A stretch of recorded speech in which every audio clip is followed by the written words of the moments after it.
menyatakan kemuliaan dan kemurahan-Mu kepada kami, dan yang kelak akan datang yang kedua kali untuk mengangkat dan menjemput kami orang-orang kepunyaan-Mu. Dimuliakanlah Engkau Tuhan, Sang pemilik gereja ini. Diagungkanlah Engkau Tuhan, karena Engkau memang yang kami percayai dan kami tinggikan. Dan hari ini Engkau akan diberitakan melalui firman Tuhan yang akan kami baca dari Yohanes pasal 11. Kami mohon belas kasihan-Mu ya Allah untuk melayakkan hamba-Mu dan semua kami di tempat ini, sehingga biarlah Engkau yang berkuasa dan berdaulat di dalam kuasa Roh-Mu yang kudus, Sang pengilham firman itu, yang akan menolong kami hari ini menikmati firman Tuhan, bukan hanya sebagai peristiwa yang lalu pernah terjadi, tapi peristiwa yang hari ini juga kami bisa rasakan dan juga kelak akan kami rasakan. Dimuliakanlah nama-Mu dan pemuliakanlah diri-Mu ya Allah melalui perenungan firman Tuhan pada saat ini. Dalam Kristus Yesus kami mengucap syukur dan berdoa. Amin. Bapak Ibu silakan duduk. Shalom saudaraku yang dikasih Tuhan Yesus. Terpujilah Tuhan kita yang sudah menolong kita sampai hari ini, dalam minggu terakhir pada bulan Februari tahun 2025. Tidak terasa lagi 10 bulan lagi udah menata lagi kita ya kan? Hari ini kita membuka firman Tuhan dari Yohanes pasal 11 ayat yang ke-20 sampai ayat yang ke-27. Yohanes pasal 11 ayat 20 sampai ayat yang ke-27. Saya rindu bagian firman Tuhan ini kita baca bersama-sama.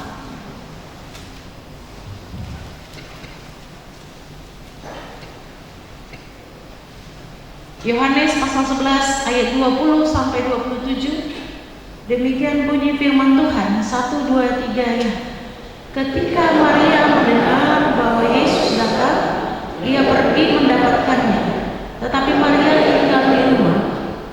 Maka kata Marta kepada Yesus, Tuhan, sekiranya Engkau ada di sini, saudaraku pasti tidak mati. Tetapi sekarang aku tahu bahwa Allah akan memberikan kepadamu segala sesuatu yang engkau minta kepadanya. Kata Yesus kepada Marta, saudaraku akan bangkit. Kata Marta kepadanya, aku tahu bahwa ia akan bangkit pada waktu orang-orang bangkit pada akhir zaman. Jawab Yesus, akulah kebangkitan dan hidup. Barang siapa percaya kepadaku, ia akan hidup walaupun ia sudah mati. Dan setiap orang yang hidup dan yang percaya kepadaku tidak akan mati selama-lamanya. Percayakah engkau akan hal ini? Jawab Marta, ya Tuhan, aku percaya bahwa Engkaulah Mesias anak Allah, Dia yang akan datang ke dalam dunia. Demikian jauh pembacaan firman Tuhan. Sebelum saya menguraikan tentang bagian firman Tuhan ini, ketika firman Tuhan Injil ini ditulis tidak pernah lepas dari tujuan sang penulis untuk menuliskannya. Mari kita buka dulu sebentar Yohanes pasal 20. Sebelum kita membahasnya, Yohanes pasal 20 ayat 31 sebagai tujuan dari Yohanes menuliskan Injil yang keempat ini. Saya baca ayat 30 sampai 31. Yohanes pasal 20. Memang masih banyak tanda lain yang dibuat Yesus di depan mata murid-muridnya yang tidak tercatat dalam kitab ini. Tetapi semua yang tercantum di sini telah dicatat, supaya kamu percaya bahwa Yesuslah Mesias anak Allah, dan supaya kamu oleh imanmu memperoleh hidup dalam namanya. Jadi pasal 1 sampai ayat 21 tujuan Yohanes menuliskan supaya orang yang membacakan firman Tuhan ini, termasuk saat ini dan sampai juga yang akan datang, bahwa mereka percaya bahwa Yesuslah Mesias anak Allah, dan supaya kamu oleh imanmu memperoleh hidup dalam namanya. Supaya kamu percaya bahwa Yesuslah Mesias anak Allah, dan supaya kamu oleh imanmu memperoleh hidup dalam namanya. Saudaraku yang dikasih Tuhan Yesus, ketika firman ini dituliskan, ada satu peristiwa yang terjadi di dalam Yohanes pasal 11. Bagaimana Alkitab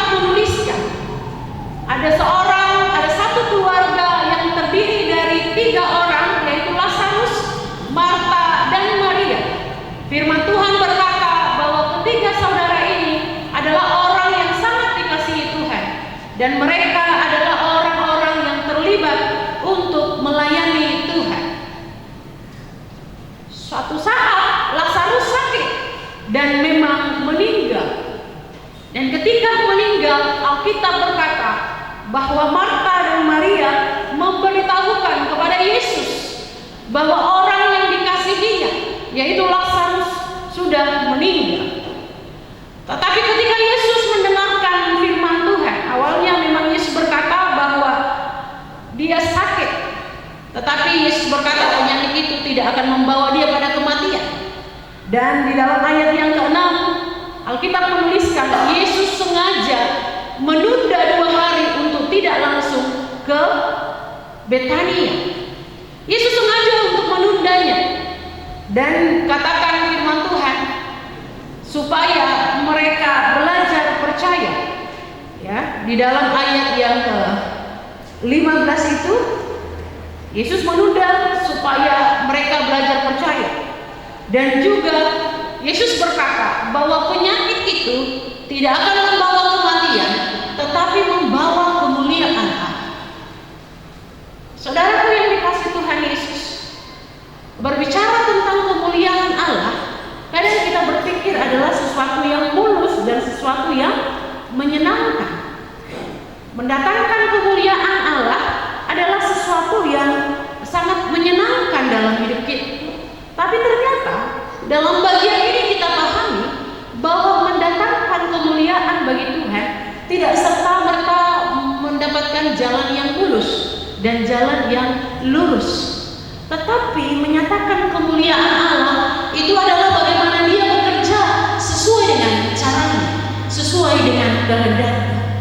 Maka ketika Yesus mendengarkan bahwa dia, orang yang Dia kasihi itu, mengalami penyakit, firman Tuhan jelas berkata bahwa Yesus adalah orang yang dikasihi olehnya. Yesus adalah orang yang sangat dipikirkan oleh Lazarus, adalah orang yang sangat dikasihi oleh Yesus. Tetapi memang mereka juga tidak bisa serta-merta ketika mereka dikasihi oleh Tuhan tidak akan ada masalah. Yesus mengasihi kita bukan berarti tidak akan ada masalah. Tetapi Yesus mengasihi kita itu membuktikan bahwa Dia juga akan terus melanjutkan rencananya kepada kita. Kenapa Yesus sengaja untuk tidak segera menolong Lazarus? Alkitab berkata, sekali lagi saya katakan, supaya mereka belajar percaya. Saudara, ada kalanya Yesus tidak langsung menolong kita. Ada kalanya Yesus tidak langsung segera menolong kita. Ada kalanya Yesus tidak segera langsung menjawab doa kita. Ada memang kalanya Yesus segera menjawab doa ketika orang berteriak, Yesus anak Daud, kasihanilah aku. Ketika Bartimeus berseru, kemudian langsung segera Yesus menjawab. Ada kalanya ketika sakit kusta itu datang, mereka belum sampai ke imam, langsung disembuhkan. Tetapi firman Tuhan berkata dalam bagian ini, sengaja Yesus tidak segera menolong. Supaya apa? Supaya mereka belajar percaya. Saudara, adakah doa kita yang sengaja ditunda Tuhan untuk tidak segera dijawab? Adakah pergumulan Anda yang engkau doakan tidak segera dijawab, tapi sengaja untuk mungkin tidak dijawab, atau sengaja untuk ditunda untuk tidak dijawab? Bagian firman Tuhan ini menjadi pemulih dalam hidup saya dan juga mungkin kita, supaya kita belajar percaya untuk menyadari ketika Allah mungkin menahan tangannya, Ia akan tetap kita percayai tentang maksud dan rencananya tidak pernah gagal dalam hidup kita. Mungkin tangannya bisa tertahan untuk menolong kita, tapi hatinya tidak pernah tertahan untuk mengasihi kita. Amin. Saudaraku yang dikasihi Tuhan Yesus, Allah memperlihatkan kemuliaan itu kepada keluarga ini, kepada Lazarus, Marta dan Maria, berserta dengan murid-murid, bahkan orang-orang banyak pada waktu itu. Sekalipun ada tantangan yang dihadapi, ketika Yesus berkata kepada murid-muridnya, ayo kita pergi ke Betania, karena di sana Lazarus sedang tidur. Awalnya dia bisa berkata bahwa tidur, kemudian murid-muridnya berkata, ya Yesus, Rabi, kalau tidur nanti juga dia bangun sendiri. Kemudian Yesus berkata, dia sudah mati. Sebelumnya murid-muridnya berkata, Rabi, ngapain kita ke sana? Bukankah beberapa waktu yang lalu orang-orang Yahudi mencoba ingin membunuh engkau? Tapi Yesus berkata, bukankah ada 12 hari dalam 12 jam dalam sehari? Tetapi jika seorang berjalan pada malam hari, kakinya terantuk karena terang tidak ada dalam dirinya. Demikianlah perkataan Yesus, dan kemudian mereka pergi. Saudara, Yesus tidak takut pada tantangan. Yesus tidak takut pada sesuatu yang di depan. Tapi Yesus selalu bekerja tepat pada waktunya. Dia tidak langsung tergesa-gesa. Dia tidak langsung terburu-buru. Tapi dia momentum waktu yang tepat, dia mengerjakan apa yang dia kehendaki. Sekalipun ada tantangan, karena hidup dia tidak dikuasai oleh ketakutan, tapi hidup dia dikuasai oleh bagian-bagian yang harus dijalani sebagaimana Allah menyuruh dia untuk menjalani. Kadang kehidupan kita tidak selalu tergesa-gesa. Ada waktunya, ada waktu yang harus diundur. Tetapi ingat, langkah demi langkah harus terjalani sesuai dengan waktu yang Tuhan harus inginkan kita jalani. Dan ketika Alkitab mencatat, ketika Marta bertemu dengan sang guru itu, kemudian Marta datang mendapatkan Yesus, dan dia berkata kepada Yesus, Tuhan, sekiranya engkau ada di sini, saudaraku pasti tidak mati. Sekali lagi Marta berkata, Tuhan, sekiranya engkau ada di sini, saudaraku pasti tidak mati. Kalimat ini juga sebenarnya diulangi oleh Maria ketika Marta ini langsung segera mendapati Yesus, sedangkan Maria masih tinggal di rumahnya. Tetapi Maria ketika mendatangi Yesus, kalimat itu juga disampaikan oleh dia. Tuhan, sekiranya engkau datang, dalam ayat 32. Tuhan, sekiranya engkau ada di sini, saudaraku pasti tidak mati. Mungkin bagian ini juga yang bisa kita sampaikan. Ketika dalam pergumulan yang berat, Tuhan, sekiranya engkau datang di sini, tidak mungkin ini akan saya alami. Tuhan sekiranya. Kadang kita berpikir Allah bekerja seperti dengan perkiraan kita. Allah bertindak seperti dengan hitungan-hitungan kita. Sekiranya, karena memang kita hanya memahami tindakan Allah itu sejauh mata kita memandang. Itulah keterbatasan kita.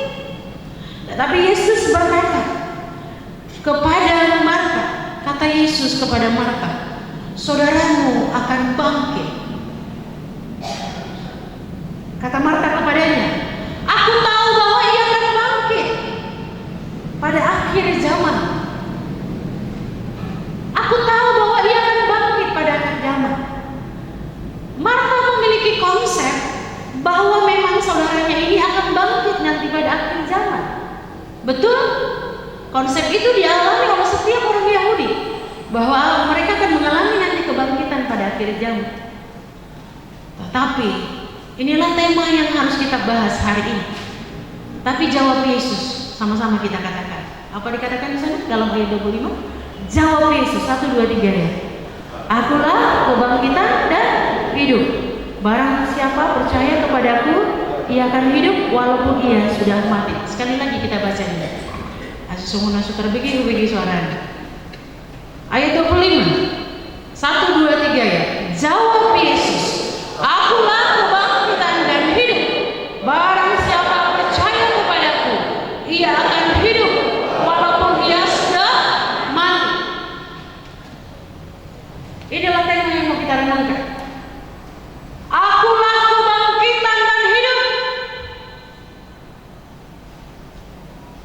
Yang pertama yang kita pelajari di sini, ketika Yesus berkata, "Akulah kebangkitan dan hidup," Dia menunjukkan tentang keberadaan dirinya, eksistensinya sebagai orang yang diutus Tuhan.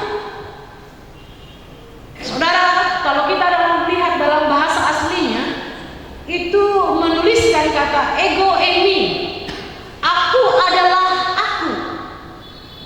Saudara, kita kembali mengulas ketika Musa sebelum dia berangkat ke Mesir, ketika Tuhan akan mengutus dia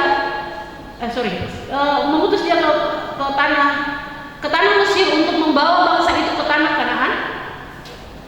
Musa pada waktu itu adalah seorang buronan. Usianya sudah 80 tahun. Berkali-kali dia terus berargumen dengan Tuhan.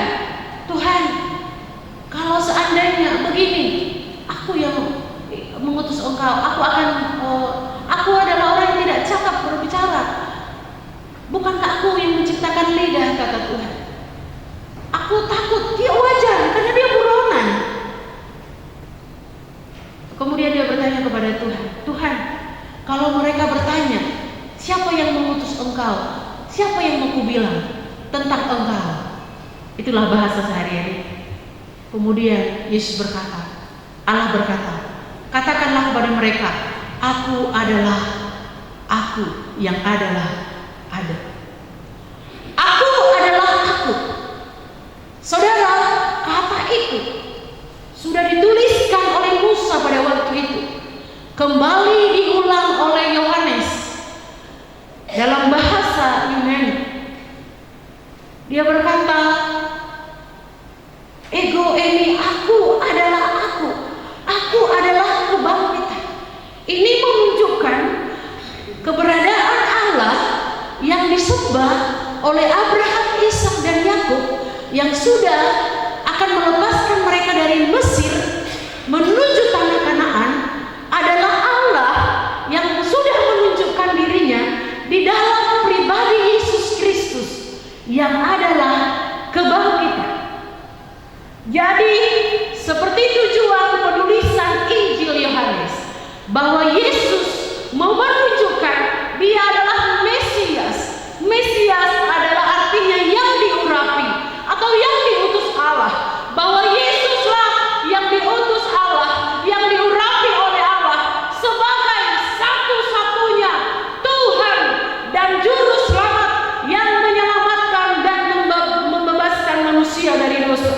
Maka Yesus berkata kepada Marta, "Marta, aku akan membangkitkan saudaraku." Marta berkata, "Benar Tuhan, Engkau akan membangkitkan saudaraku pada akhir zaman." Tapi Yesus berkata, "Akulah kebangkitan dan hidup." Dia mau memperlihatkan pada waktu itu dan saat ini dan yang akan datang, bahwa dialah satu-satunya yang diutus oleh Allah, dan dia adalah Allah satu-satunya yang menyelamatkan, membebaskan umatnya dari dosa mereka, dan dia adalah Allah yang bangkit dan juga akan membangkitkan. Saudara, ini bukan hanya perkataan akulah kebangkitan, tapi ini menunjukkan kekuatan Allah, pribadi Allah itu sendiri, bahwa Yesus benar-benar Allah. Amin. Saudaraku yang dikasih Tuhan, mungkin kata ini kalau kita hanya cermati biasa begitu saja. Tetapi kalau kita melihat dalam tulisan-tulisan Yohanes, untuk mencapai tujuan bagaimana dia memperlihatkan bahwa Yesus ini bukan adalah manusia yang superhero yang bisa melakukan mujizat, tetapi benar-benar dia adalah Mesias. Kalau kita melihat melihat dari Yohanes 1 ayat 2 sampai 21 itu, paling tidak Yohanes memperlihatkan dia menggunakan 7 kata ego eimi atau aku adalah. Aku adalah, misalnya dia berkata, aku adalah pintu, aku adalah gembala yang baik. Apalagi Bapak Ibu Saudara ini, Bapak Ibu ingat, aku adalah air hidup, aku adalah roti hidup, aku adalah apa lagi? Jalan kebenaran dan hidup. Saudara, ini bukan hanya pernyataan yang biasa, tapi disitulah terletak keberadaan Allah kita. Dan Allah kita pernah menjadi manusia, tapi tujuannya menjadi manusia bukan untuk kesia-siaan, tapi tujuannya menjadi manusia memperlihatkan kasih-Nya yang besar buat saya yang berdosa, buat Bapak Ibu yang berdosa, supaya semua kita diselamatkan hingga kelak kita mengalami kebangkitan, resurrection, oleh karena Allah yang sudah bangkit dan hidup. Amin. Ini doktrin yang dalam, Bapak Ibu Saudaraku yang dikasih Tuhan Yesus. Maka ketika dalam minggu Prapaskah ini, Prapaskah yang kedua yang kita akan rayakan ke depan, mengingatkan saya dan saudara kembali bahwa Allah yang kita sembah itu Allah yang Bapak Ibu layani, dan Allah yang hari ini Anda sembah di tempat ini, Dia adalah Allah, benar-benar Allah, dan Dia adalah Tuhan, benar-benar Tuhan yang datang untuk menyelamatkan manusia. Maka Donald Guthrie sebagai teolog berkata, mungkin ketika dalam Musa memang ketika dikatakan aku adalah aku, itu seperti abstrak hanya perkataan, tetapi firman yang menjadi manusia itu digenapi dalam diri Yesus.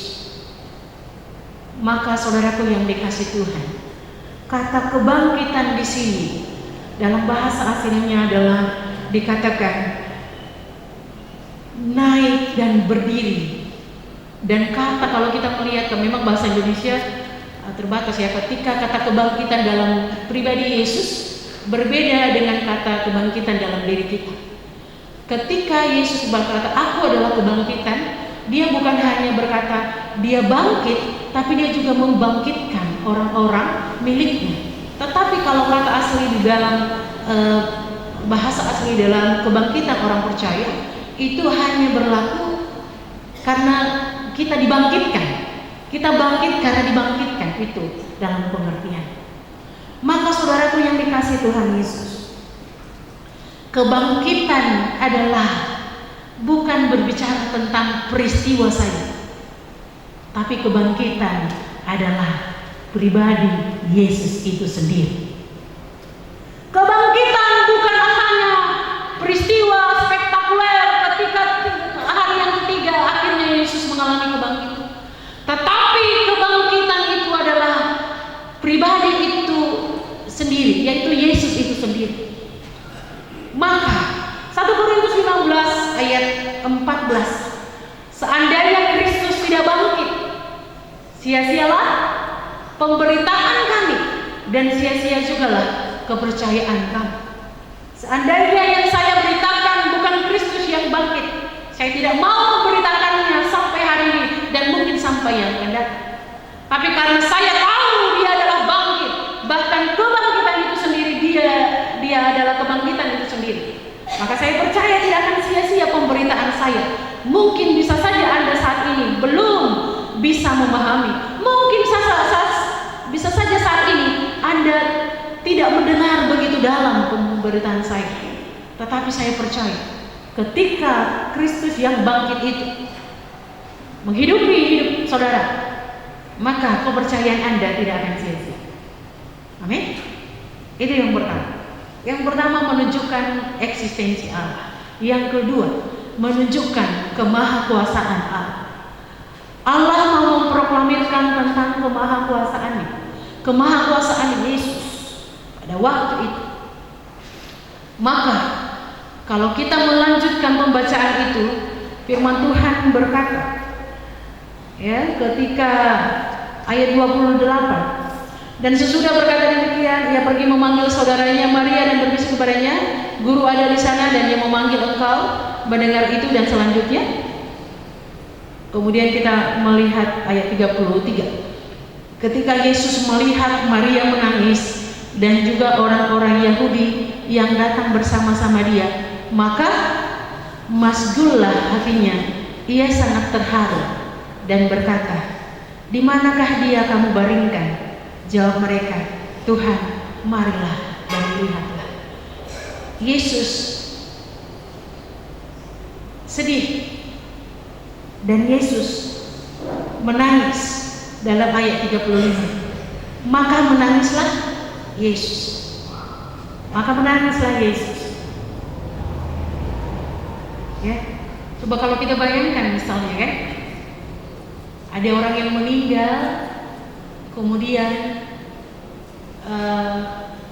orang yang dikasih yang meninggal ini, misalnya anak dari yang meninggal ini, contohnya anak yang meninggal ini mau datang, tapi terlambat. Sama seperti waktu bapak saya meninggal, kakak kami dari Lampung ada 2 keluarga datang, tapi terlambat. Sudah kalau tidak salah 1 jam lagi ya, baru papa saya mau dikubur, baru mereka datang 1 jam karena ada masalah di tol. Saudara, ini sudah 4 hari Yesus datang. Mungkin pada waktu itu orang Yahudi kan juga hampir sama dengan orang Batak, mengandung itu mungkin, makin sedih lah mereka ya kan. Datang orang yang mereka kasihi datang, datang lagi, kayak makin nangis lah mungkin orang-orang pada waktu itu. Ya, itoknya itu si Maria, Marta, orang-orang banyak pada waktu itu kan banyak tuh. Akhirnya Yesus menangis. Saudara, ketika engkau yang dikasihi Tuhan sedang sedih, sebenarnya Yesus juga bisa mengerti apa yang kau rasakan, dan dia melihat kesedihan kita. Yesus menangis. Kemudian Yesus berkata, "Angkatlah batu ini." Marta berkata, "Tuhan, ia sudah berbau, sudah 4 hari loh." Yesus berkata kepada dia, "Bukankah sudah kukatakan kepadamu, jika engkau percaya, engkau akan melihat kemuliaan Allah." Yesus menyatakan kemahakuasaannya pada waktu itu, dan akhirnya Yesus berkata, "Lazarus, bangunlah," dan Lazarus bangun. Saudara, pada waktu itu memang Yesus memperlihatkan kemahakuasaannya. Yang mati 4 hari dibangkitkan olehnya. Akhirnya memperlihatkan ketika dia berkata, "Akulah kebangkitan dan hidup." Dia berkuasa atas hidup orang mati, tapi juga dia berkuasa atas hidup orang yang mati secara rohani, tapi mati secara fisik. Pada waktu itu Lazarus memang kondisinya mati secara fisik, dan memang Yesus membangkitkan, tapi dia juga memberi hidup kepada orang yang mati secara rohani. Maka ketika Yesus berkata, "Akulah kebangkitan dan hidup, barang siapa percaya kepadaku, ia akan hidup walaupun ia sudah mati." Ia akan hidup walaupun ia sudah mati. Dosa membuat kita mengalami kematian secara rohani, tapi kematian secara fisik juga. Dosa membuat kita terpisah dari Allah kita. Tetapi oleh karena kehadiran Yesus, maka kita yang mati dipulihkan, dihidupkan oleh Dia. Mari kita buka dulu Efesus pasal yang kedua. Efesus pasal yang kedua. Efesus pasal yang kedua ayat 5 sampai 6.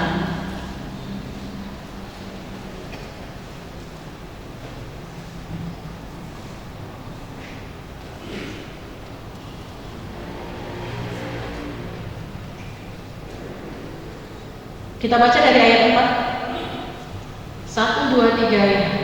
Tetapi Allah yang kaya dengan rahmat, oleh karena kasih-Nya yang besar, yang dilimpahkan-Nya kepada kita, telah menghidupkan kita bersama-sama dengan Kristus, sekalipun kita telah mati oleh kesalahan-kesalahan kita. Oleh kasih karunia kamu diselamatkan.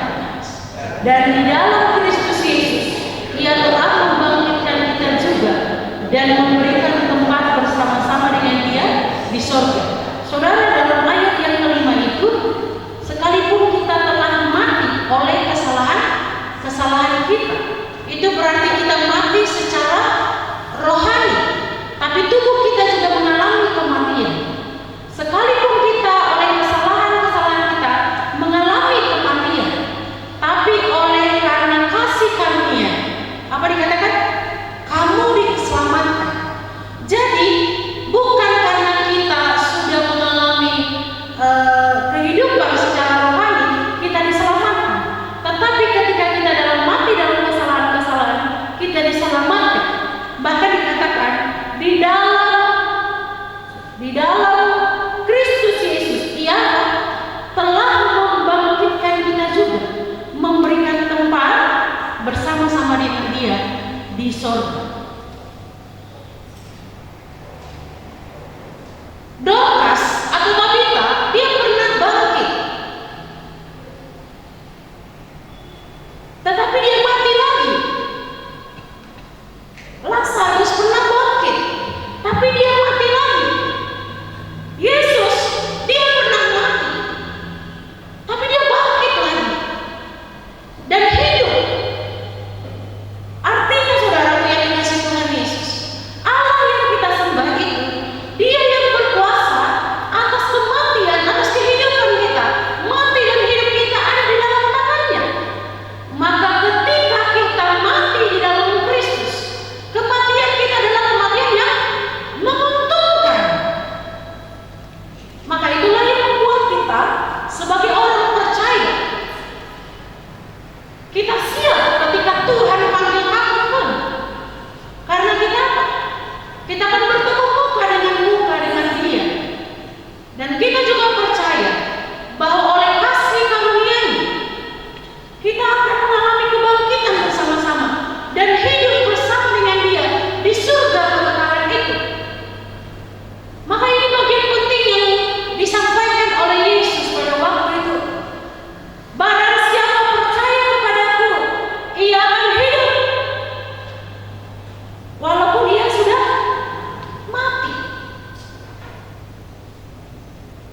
Pertanyaannya saudara yang dikasih Tuhan, pertanyaan yang disampaikan kepada Marta, dan juga pertanyaan yang sama disampaikan kepada kita juga. Percayakah engkau akan hal ini?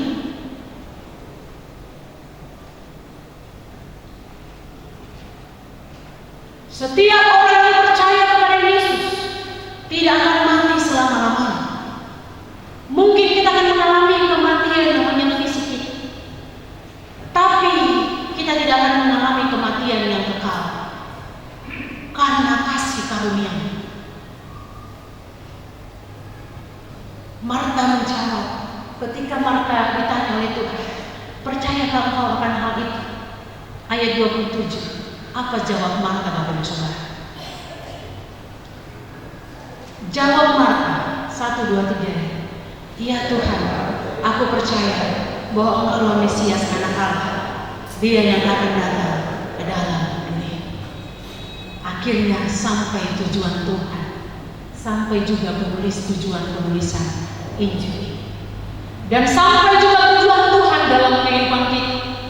Ketika kita percaya bahwa Yesus adalah kebangkitan dari hidup, Dia juga yang akan menghidupkan kita, dan juga Dia akan menempatkan kita bersama-sama dengan Dia.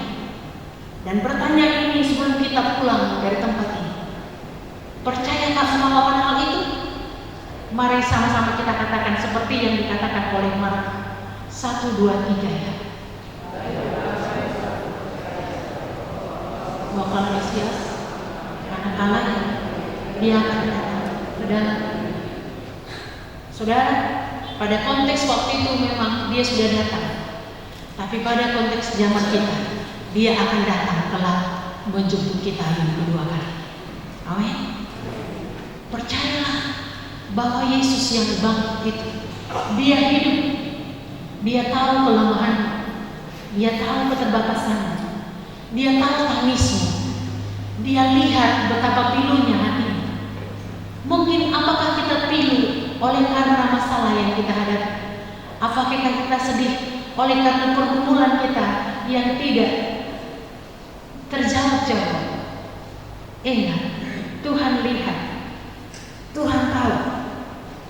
Maka Sir Norman berkata, kebangkitan Yesus bukan hanya merupakan fakta sejarah atau fakta semata, tapi kebangkitan Yesus adalah dirinya sendiri dan di dalam kekekalan.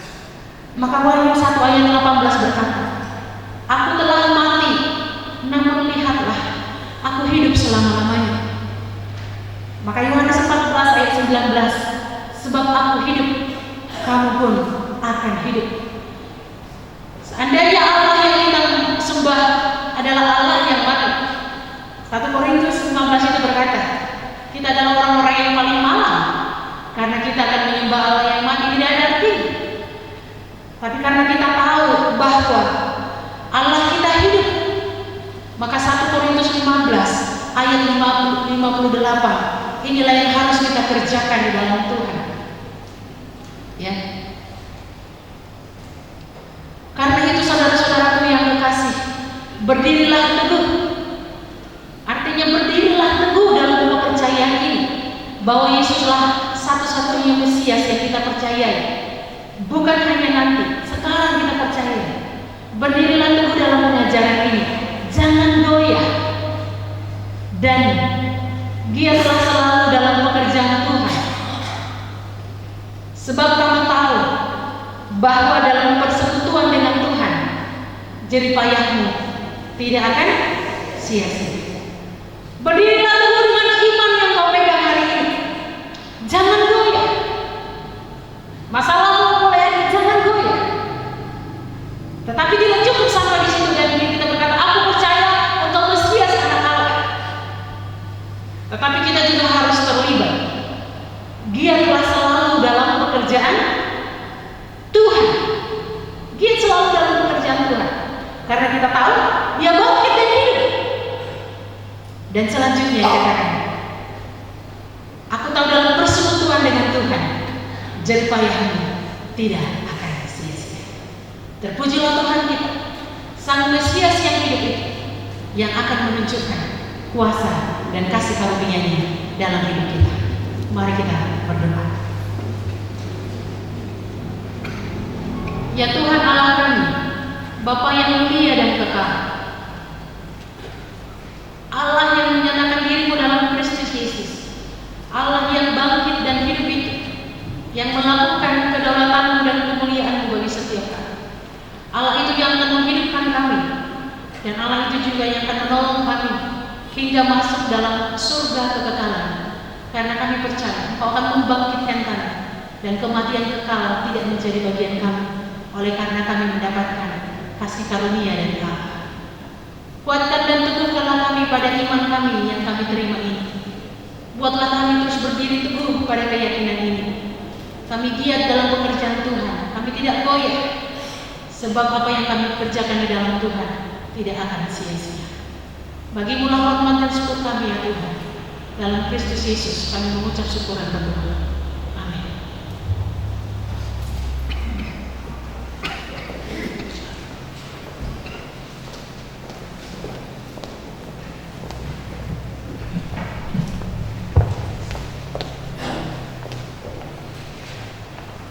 Kiranya kebenaran firman Tuhan tadi yang telah mengingatkan kita, meneguhkan kita bahwa panggilan Tuhan agar kita tetap mengerjakan keselamatan kita, sebab Dia adalah kebangkitan dan hidup, dan hati kita percaya bahwa Dia adalah Allah yang akan membangkitkan kita dan memberikan kehidupan kekal pada kita. Dan saatnya kita akan memberikan persembahan kepada yang bertugas. Kami persilakan untuk mengambil tempat.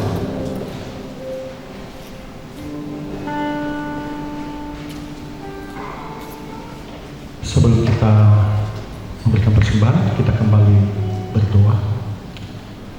Kami bersyukur firman-Mu menguatkan, meneguhkan, dan memberikan kami kepastian keselamatan itu Bapa. Engkau datang ke dunia untuk menyatakan diri-Mu, untuk mengasihi hidup kami. Hati kami percaya bahwa Engkaulah kebangkitan dan hidup, dan Engkau juga akan membangkitkan kami dari kematian dan memberikan kami kehidupan yang kekal. Dan saatnya kami juga akan memberikan persembahan berkat dari setiap tantangan beria Bapa, sehingga melalui persembahan ini kami juga dapat memberikan berkat dari Tuhan melalui gereja Bukit Sion, dan kami rindu melalui persembahan dapat dipergunakan untuk hormat dan mulia bagi nama Tuhan. Kami siap untuk memberi. Dan Yesus Kristus kami berdoa kepada-Mu. Amin. Sampai kata persembahan diadakan, kita akan pujian. Amin.